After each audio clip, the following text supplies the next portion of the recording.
My name is Joe Byrne. I play on the Oregon State men's basketball team. I'm a fourth year senior, about to graduate in the spring with an ethnic studies major.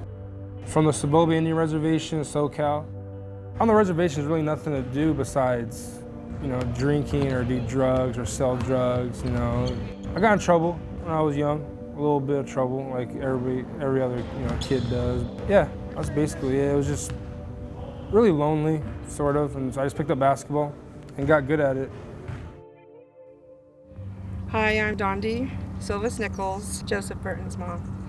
I'm standing here on the Silvas Indian Reservation in the back of my parents' house where Joe grew up, where he would spend most of his time when he wasn't at practice or in another gym.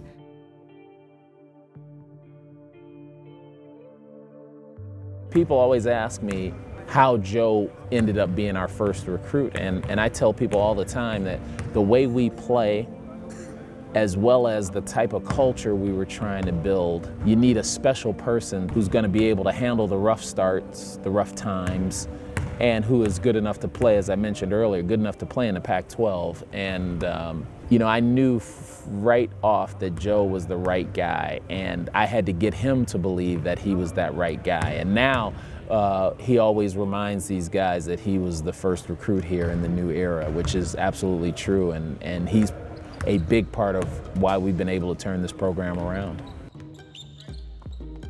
Joe is the shining star, the example of embracing the ethos around the importance of sport in kids' lives. As I started to develop the vision for N7, that's what I wanted to happen. As you see the N, it stands for Nike, or if you're in a community, it could stand for Native. But the 7 is really the key catalyst of the whole thing, and it's around a deliberation, our ethos, our belief that we have as Native people. And it reads, in every deliberation, we must consider the impact of the decision on the 7 generations. And that's the premise we like to live on. To see like Native American, people making it in the world, and it's, like, oh, he can do it, I can do it, So I'm just trying to give them that motivation, give them that extra oomph to get out of there. Always remember where you come from, always go back. That's what I'm gonna do. That's always gonna be my home, no matter what. But just go out and experience the world, do what you gotta do, get a career, and then you can come back and help out the Native American community.